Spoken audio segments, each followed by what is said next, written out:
Sekarang kita lagi di PRJ dan KTM lagi pamerin KTM Duke 390 yang model baru. Bukan facelift, tapi all new, baru. Lihat aja, dari lampu depannya dia tuh pakai model yang beda daripada yang lama. Sekarang dia pakai modelnya split gitu ya, jadi kiri kanan tuh terpisah kayak Kamen Rider. Hup, Henshin!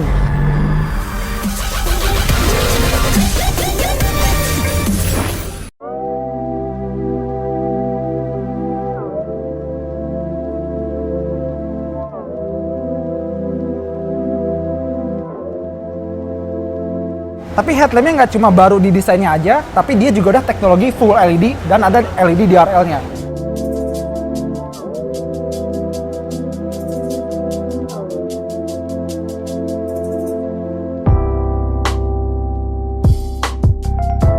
Jadi kalau kontaknya kita nyalain, tep, dia langsung nyala. Dan ini, lihat suspensi ini tebal juga ya, 43 mm upside down merek WP.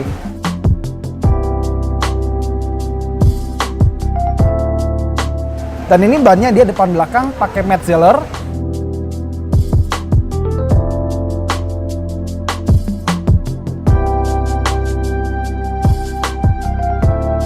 Kalau soal pengereman, kalian nggak perlu deh sanksi sama motor ini.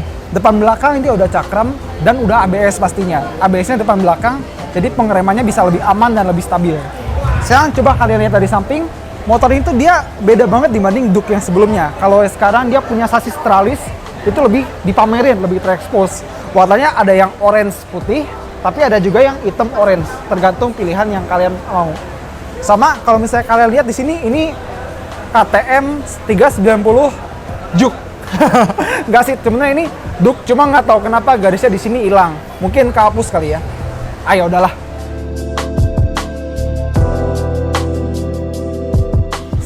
Coba kalian lihat overall desain si KTM Duke 390 ini. Dia tuh basis desainnya diambil dari si KTM Super Duke 1290. Itu loh si motor gedenya KTM. Tapi nggak tahu kenapa meskipun motor ini rada nyeleneh di jalan, tapi unik gitu. Rasanya pengen ngeliat aja kalau motor ini lewat. Tuk, gitu.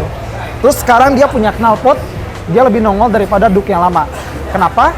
Soalnya kalau knalpot underbelly kemarin, dia tuh nggak lolos buat regulasi Euro 4 yang bakal datang nanti. Makanya dia harus panjangin knalpotnya karena dia butuh ruang buat naruh catalytic converter.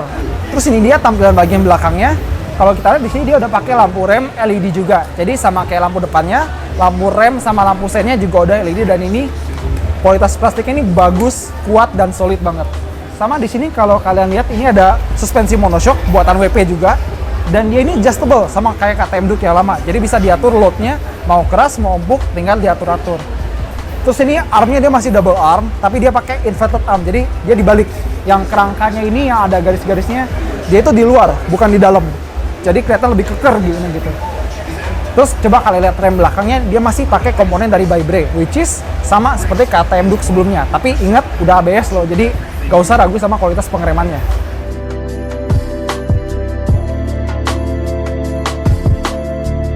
Kalau misalnya kalian lihat si Duke ini dari samping, mungkin kelihatannya wah motornya gede, wah bakal ribet parkirnya segala macam.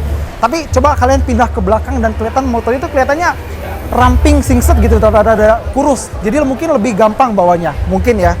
Dan dia punya jok itu lebih empuk di depan sama belakang. Jadi gimana coba kita dudukin aja kali ya.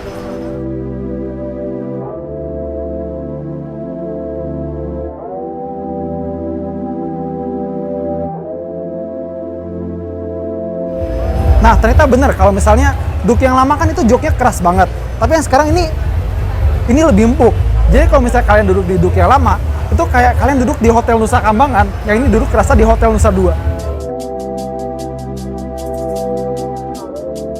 Kalau kita coba duduk di sini, tinggi gue 178. Dan kalau kalian bisa lihat, kaki gue masih napak, bagus, nggak jincit. Dan posisi stangnya dia lebar banget, masih sama kayak Duke lama.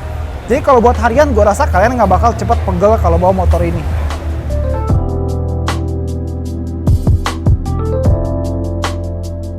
Sekarang kita buka speedometernya.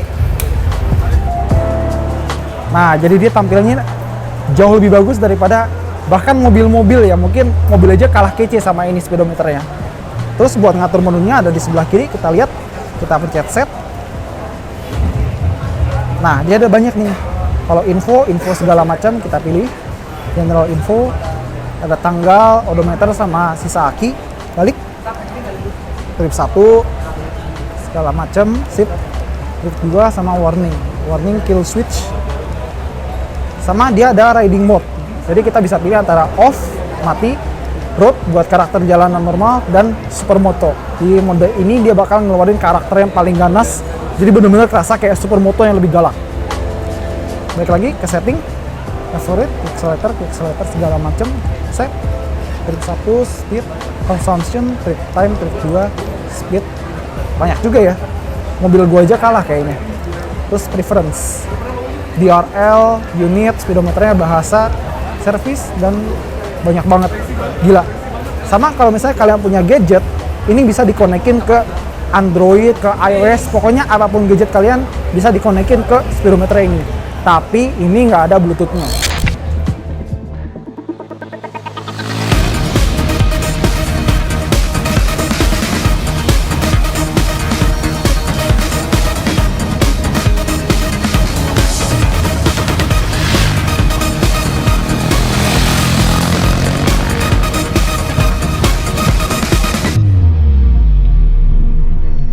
Nah ini dia mesin dari KTM Duke 390.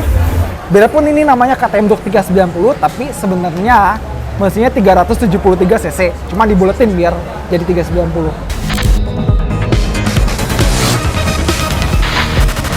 Jadi dia 373 cc, silinder tunggal dan pendinginnya radiator. Tenaganya 42,85 PS di 9.000 rpm. Torsinya 36 Nm di 7.000 rpm. Itu tenaganya gede, dan bayangin, motor ini beratnya kurang lebih mirip lah sama motor-motor 150 cc yang biasa kita lihat di jalanan. Jadi bayangin power segitu di motor dengan berat kira-kira 160 kg kurang lebih. Dan nggak cuma itu, dia udah pakai gearbox 6 speed dengan slipper clutch. Dan kalau misalnya kalian ngerasa tuas rem sama kopling itu rada kurang pas, kalian bisa atur-atur karena dua-duanya udah adjustable.